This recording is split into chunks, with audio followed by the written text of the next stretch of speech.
So the final things I wanted to make sure I captured was that.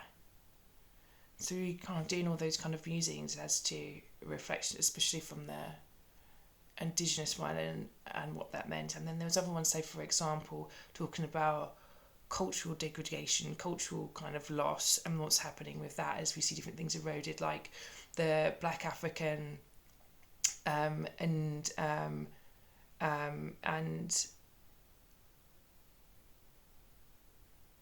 First Nation, I want to say First Nation,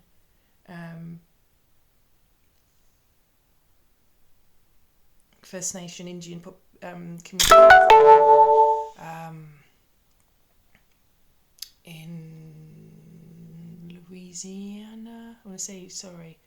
Yes, so when we talk about New Orleans and places and Hurricane Katrina, and they would talk about the things that are eroded, but then also how you have this interculturation, how they can have come together historically, and how that's performed in the kind of like carnivalesque and beading and this imagery and stuff, which was really, really astonishing, and the music was phenomenal. I know I recorded some of that. And I think the last one was on like the Clydes, and it was like a kind of like it was showing excerpts from a kind of performance piece that they'd done, like a theatre production. But I have to admit, by that point I was so exhausted after being up from like 3:30 in the morning that I left. I didn't really see that one. I left early to because I needed to start heading home. Oh, that was another one. Like, so this group of people had travelled from London all the way up to Glasgow, and they'd walked. I think they left like something in September, and they talked about this act of pilgrimage that they were doing to COP, and I that really resonated with me, of ideas of like Julian of Norwich and these revelations of love. I think she writes about that medieval kind of, not mystic, I don't know if that's the right word, but I don't know, like just kind of spiritual kind of, I don't know, guru, that's not the right word, but just this imminent kind of like divine potential that this woman radiated, and this being, sequestered in this kind of cell in this place, as people would pass her and I think send devotions to her and different things and talk to her. So, but she lived this very kind of not caustic, what am I talking about?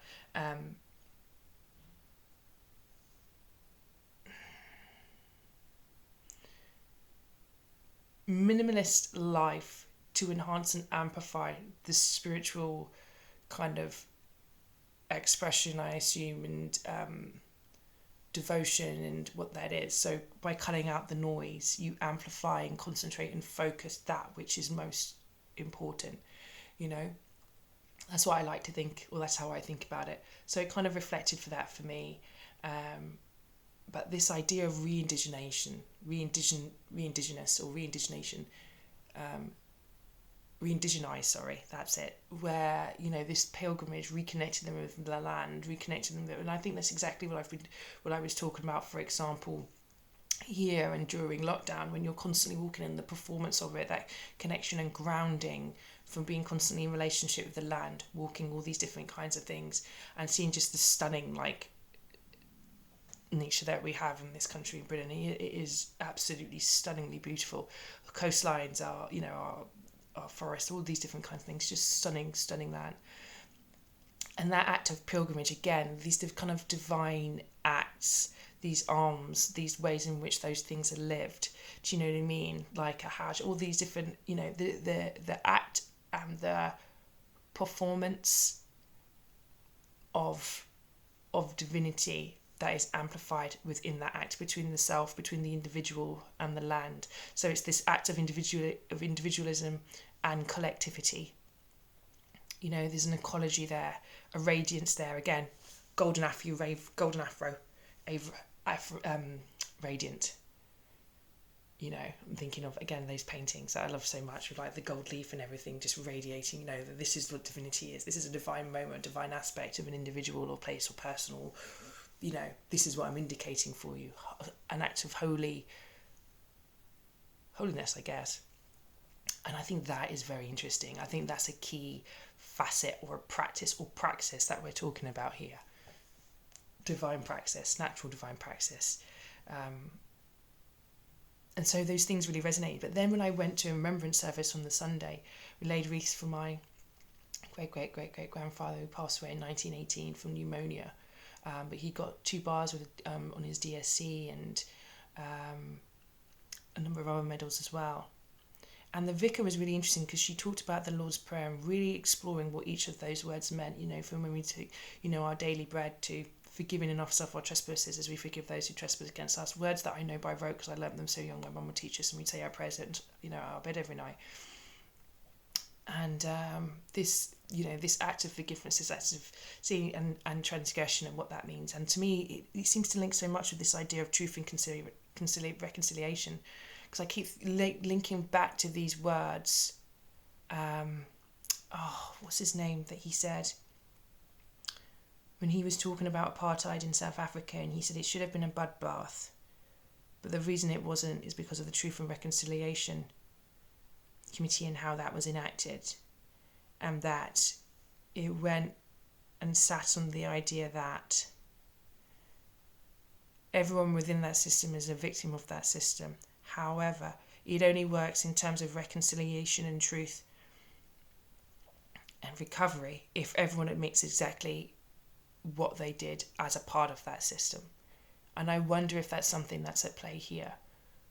With so much that's been taken by Western northern countries, extracted from so many others, and the progression that's been made, and now that's supposed to be stopped at I'm sure is what many see, at their expense, whilst the other maintains their privilege and wealth, yet not giving true kind of, I don't know if reparations is even the right word here, but true kind of, where everyone is collectively really restoring or changing the distribution of equity, where everyone is at a point where reliance on certain methods or fuels or whatever it is isn't required necessarily because we've been able to uplift one another in various different ways. Everyone has something to bring to the table, but rather the inequality remains at the expense of those that have always been extracted from and continue to be extracted from, continue to bear that burden, because you still maintain this kind of colonial kind of violence and redundancy and disposability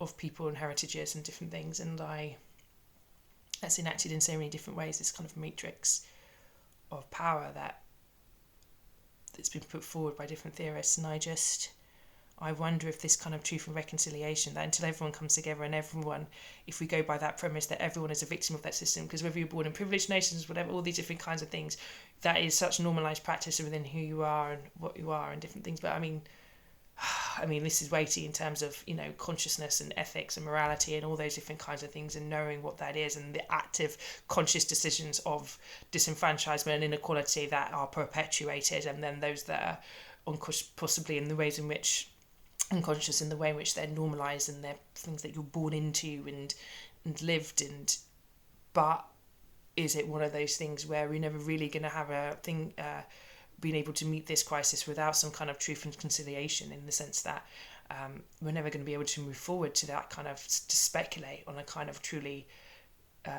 positive, natural, sustainable future, unless everyone admits their kind of, that as a part of this system that we have, we all admit the role that we've played within it. So then we can then move forward collectively together as a, holistically, as a whole world together. And I don't know, maybe that's an optimistic thing, but I don't know that it's so far from the truth. I mean, when you're talking about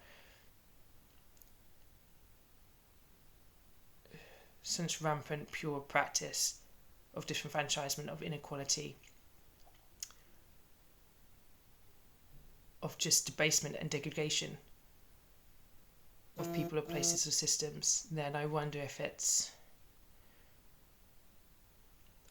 maybe that kind of restorative justice, or that kind of engaging with the social justice issue in terms of trying to address that, to then provide the platform, the space, the care for the buy-in to then make the seismic kind of moves that you need to move towards a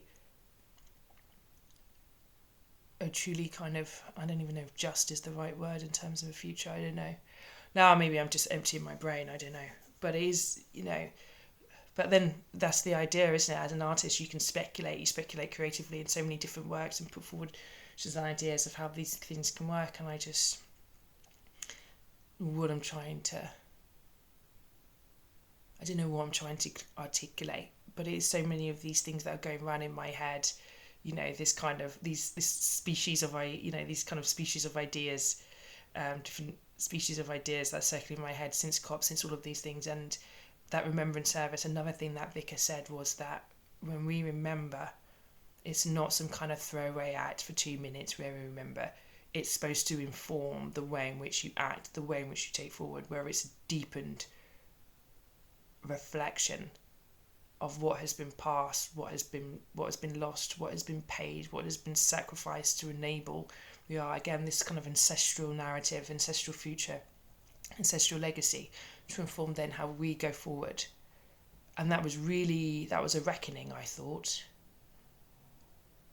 because I felt partially I was standing there for my grandfather and all those things, all that suffering, all that conflict that had been there, as you stood with all these other people in the rain, as they laid wreaths and as they stood with our heads bowed, and while prayers were uttered and while we remembered, then also widening that into greater what is happening now within conflicts, within nature, what we are standing at the precipice of, and, maybe, what we're seeing here is another world war, but this time it's a natural one and it's the ultimate one, really. And it's not that we're at nature, but truly with ourselves, which has always been the combination, is it not? So, is that truth and reconciliation idea, that restorative justice idea, is it such a bad one to move forward, to be able to enable and act what needs to be done to be taken forward, to even be open to that kind of investment? I don't know. And that's when the ideas all swam away. So I'll leave that where it is now.